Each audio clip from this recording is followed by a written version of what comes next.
e essa dispersão já sendo prevista lá pelo Foucault, né? Ela só é levada à máxima potência, talvez, não sei se é a máxima, mas pelo menos ao cubo hoje em dia, né? Quais são os desafios da pesquisa arqueogenealógica, né? A gente ainda está buscando as condições de possibilidade para enunciação de pós-verdades ou para a produção incessante de fake news? Então, obrigado.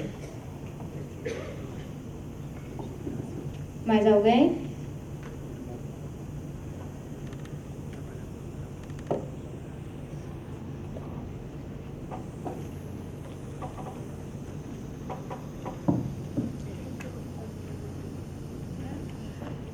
Como é teu nome?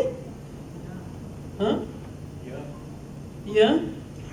Sei. Então, Ian, muito obrigada pela pergunta. Não sei se eu consigo alcançar algum tipo de resposta, mas de qualquer forma eu queria aproveitar, né, para dizer assim, esse trabalho, vamos dizer assim, esse exercício com as imagens, né, é sobretudo um exercício sobre, mas acompanhado com uma discussão sobre o que é o fundante do corpo, né? A ideia de como os nossos corpos se atravessam, né? Pelos poderes, pelos saberes, né? Sobre ele, caso do Charcot em especial, né? Onde ele espetacularizava inclusive os gestos corporais, as torções, enfim, fazendo fundar um saber sobre esses corpos a partir de uma clínica, como o Foucault diz, uma clínica de observação, né, da visualidade, né, e as marcas desse poder, desse saber, né, sobre esses corpos, né, e principalmente a gente está num mundo muito pautado pelo desaparecimento de corpos que nos são caros e que, por outro lado, não têm valor. Aliás, eu queria começar falando e acabei esquecendo, né, há um ano da morte da Marielle Franco, nós estamos aqui, né, pensando sobre os corpos, né, talvez sobre esses corpos mesmo, né, e com os nossos corpos marcados pelas mortes, né, pelos números e pela violência, né, pelo ódio. Mas eu queria dizer que esse é um trabalho sobre a cena, né? Primeiro, a relação entre o corpo e a imagem, através da configuração de um certo saber sobre as doenças psíquicas, né? No caso, a invenção da histeria, depois a proposição que faz o Artaud em relação ao teatro da crueldade e, portanto, né, o teatro físico, a ideia do trabalho sobre os corpos, né, que ele diz, né, com o intuito de fazer nascer outras, de fazer viver as vidas, né, e depois esse exercício, que é um exercício de cena. Na verdade, eu entendo que tantas imagens produzidas lá pelo Charcot, né, que foram objetos da análise do Didier Huberman na tese sobre a invenção da histeria, quanto o trabalho de uso das imagens, né, como objeto de produção de outros corpos, que é a tentativa que faz o teatro, né, do Artaud, e depois esses exercícios do teatro físico, né. Eu estou falando sobre cena, né, e cena que tenta desconstruir ou que está ali no embate, no sentido de produzir outros corpos, né, outras temporalidades sobre esse corpo, outra forma desses corpos se movimentarem. Então, esse exercício é um exercício mesmo, né, de visualidade, mas são atores, há uma cena, né? Eu não estou trabalhando com os corpos de mulheres ou de pessoas afetadas, ou de trans, ou de negros, não é? Eles que são afetados por essas inserções, né? Essas violências do poder. Estou trabalhando com a ideia da cena, né? Porque eu compreendo que tanto o Arthur estava pensando nessa cena no teatro, né? Quanto o Charcot, naquele momento, estava espetacularizando esses corpos adoecidos, colocando-os, inclusive, para serem vistos todas as terças-feiras, né? Para serem exibidos esses corpos, né? Que é da perversão, em contraposição à ideia de um teatro da crueldade, que tem coloca outras questões, e esse exercício de como fazer com que os movimentos sobre esses corpos, eles pudessem produzir outros, o próprio movimento produzir corpos, né? Não corpos produzindo movimento, mas como os movimentos produzem outros corpos. Era mais nesse sentido de fazer essa relação entre a problemática, a centralidade do corpo e o exercício do poder sobre eles, né? Que nos faz com que cotidianamente nós fazemos essas repetições, né? De todos esses gestos que nos marcam, né? E que destroem nossas vidas, né? Eu estou pensando sobre isso.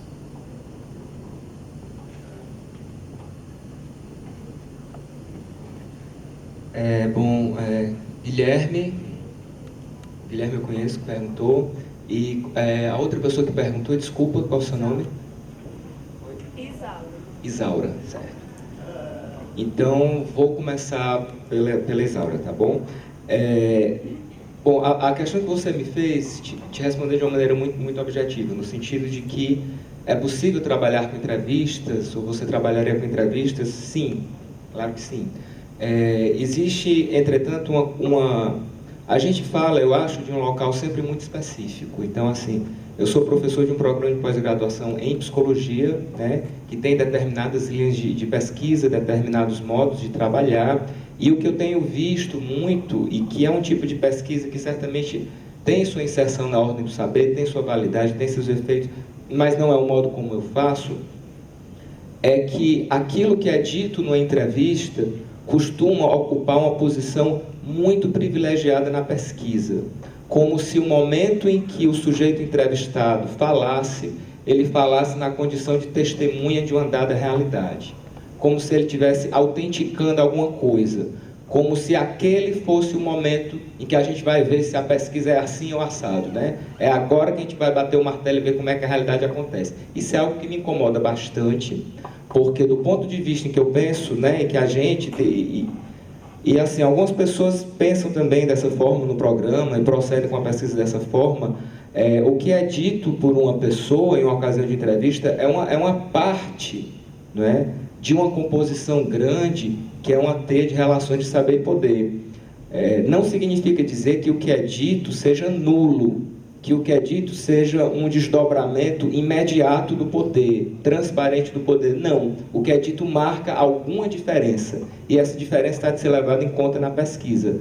Mas o que a minha, digamos assim, sendo bem explícito, a minha birra com o trabalho com entrevistas tem sido o fato de as entrevistas terem, por costume, por hábito, ocupado esse lugar da verdade da pesquisa. Então, a gente vê muito pesquisas que assim iniciam com Platão, com Heráclito, com Sócrates, né, recuam os mais antigos, aí faz uma revisão bibliográfica, né, vai descendo aos poucos, né, começa lá em cima e vai descendo aos poucos, faz uma revisão bibliográfica, chega para uma análise institucional, faz uma análise das instituições e termina com a fala da Dona Maria e do seu Zé. Quer dizer, é um movimento que a gente vê se repetir bastante na pesquisa, na forma de fazer pesquisa, e se incomoda profundamente porque parece um movimento que você vai... de alguma maneira, supostamente, não é, o que não é verdade, mas supostamente descendo na qualificação dos discursos e, por outro lado, obtendo a verdade na medida em que você vai descendo. Porque você vai entender que aquilo que o seu Zé e a Dona Maria disse é que é a prática, é que é a verdade, né? É isso que a pesquisa deveria, em última instância, buscar. Mas se assim trabalho com movimentos sociais, políticas de exclusão, se trabalharia. Eu gosto de dizer que assim, tudo depende do modo como a gente responde à pergunta, com o que você trabalha. Então, por exemplo, eu tive orientandos que trabalharam com o tema do empoderamento. Tive orientanda recentemente defender uma pesquisa fazendo arqueogenealogia do empoderamento. Então, foi uma forma de ver como o problema político do empoderamento surge no discurso da gestão empresarial estadunidense da década de 60, vai aos poucos migrando para o campo dos movimentos sociais e passa a ser utilizada nas políticas de saúde, como práticas de autocuidado, que incitam à proatividade. Inclusive, os processos de automedicação se encontram, não é, dentro desse tipo de política que está extremamente sintonizado com a ordem de uma racionalidade neoliberal. Então, por exemplo, esse trabalho trabalhou com empoderamento, trabalhou com movimentos sociais, trabalhou com o campo da saúde, né? Mas, ao mesmo tempo, não trabalhou pregando. Vou utilizar aqui uma palavra pesada. Não trabalhou pregando, assim. Não visava, com isso, defender isso ou defender aquilo, mas visava mostrar uma certa conexão das coisas e, de certo modo, parte do pressuposto que as pessoas elas são dotadas de uma certa autonomia e responsabilidade para decidir, diante daquilo que você mostra para elas, o que elas vão fazer ou não fazer, né? E, assim, fico feliz de você ter lido a dissertação do pessoal aí. A gente está com muita coisa interessante. Bom, a questão que o Guilherme traz, não é? Sobre, se eu entendi, me corrija se eu estiver errado, mas tem a ver com como fazer arqueogenealogia em tempos de pós-verdade, não é? E essa questão do enunciado que você trouxe. Eu diria o seguinte, não é? Um pouco inspirado pelo que consegui ler, consegui entender da arqueologia do saber, dos trabalhos arqueológicos do Foucault, não se trata de dizer que o enunciado diz tudo. Quando você diz que não há nada implícito no enunciado, não significa dizer que ele diz a totalidade. Significa dizer que não há no enunciado um enunciado latente. Quando Foucault fala no não dito, que um dispositivo é composto por instituições, por leis, por mecanismos de poder, por ditos e não ditos, o que é esse não dito? Não é uma coisa que está naquilo que eu disse, mas não foi dito. Não é algo que está latente, afundado. É simplesmente a relação do discurso com o poder. É simplesmente o âmbito das práticas não discursivas, não é? Obviamente, assim, o enunciado está longe de ser tudo, mas ao nível da pesquisa arqueogenealógica, os processos políticos dele se depreende uma formação de enunciados. Dele, assim, é como se desgarrasse um discurso, seja um discurso de justificação, seja um discurso de imposição, seja um discurso de reforçamento daquilo que está sendo feito. Então, eu diria isso, certo, em relação ao enunciado.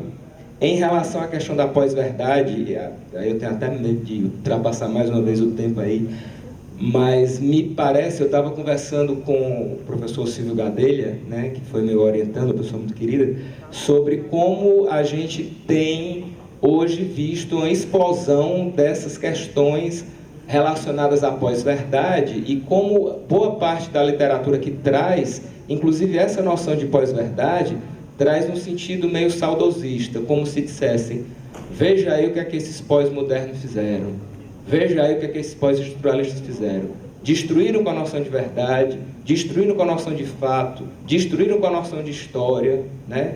Destruíram com a noção de certeza, e aí veio a extrema-direita e se apoderou disso, né? E fez disso um instrumento e um objeto de dominação cruéis. A culpa é dos pós-modernos, a culpa é daqueles que destruíram nossos valiosos conceitos de fato, de verdade, de progresso, de desenvolvimento de história. A mim tem me sido muito curioso, não é, que infelizmente a gente tenha, parece que mesmo no interior do campo do pensamento das filosofias da diferença, dos estudos Foucaultianos, enfim, meio que, como é que eu posso dizer, admitindo uma certa porosidade para que essas noções entrem novamente sem muita reflexão. Então a gente fala assim, vamos ver quem vai estar do lado certo da história. Isso me chama muita atenção, né? A gente sabe que houve uma brutalidade, né? A gente sabe que houve um golpe político de Estado que aconteceu no Brasil em agosto de 2016, e a gente está do lado de quem entende que houve esse golpe. Mas a gente não precisa, para fazer política, a política que a gente faz, dizer que vai haver uma história com H maiúsculo e que a gente vai estar do lado certo. É estar certo que a gente quer? Certo é a palavra que melhor define aquilo que a gente quer politicamente, né? Constar nos manuais e nos livros de história como aquele que oficialmente esteve do lado certo, é isso que constitui o desejo daquilo que a gente quer? Então, me parece que todas essas questões, e aqui eu sigo um pouco o que o Gianni Vattimo coloca em 2 livros que eu acho muito interessantes. Um deles chama A Deus a Verdade e outro chama A Sociedade Transparente, de que assim, a profusão de várias narrativas difusas, dispersas e múltiplas, na medida em que elas quebram a narrativa linear, uma metanarrativa, e que elas dissolvem ou dificultam, não é? Que a gente permaneça utilizando noções como fato, como história, como progresso, como verdade, isso constitui um fato político que não é disso que decorre a formação de um campo de extrema-direita. Não há conectividade entre uma coisa e outra. Não há uma relação de causalidade, não há uma relação de necessidade entre uma coisa e outra. São mecanismos diferentes que se formam. E o que a gente observa é que essa própria denominação de pós-verdade implica num certo saudosismo à verdade, né? E eu acho que isso faz com que a gente, a reboque, compre uma série de categorias que a gente, de alguma maneira, já havia traçado uma crítica e um movimento político e de vida, e de estética, e de ética, num sentido diferente. Parece que a gente tem sido obrigado a retornar ao óbvio, né? ou aquilo que a gente quis romper. Mas, se for necessário fazer isso, a gente faz.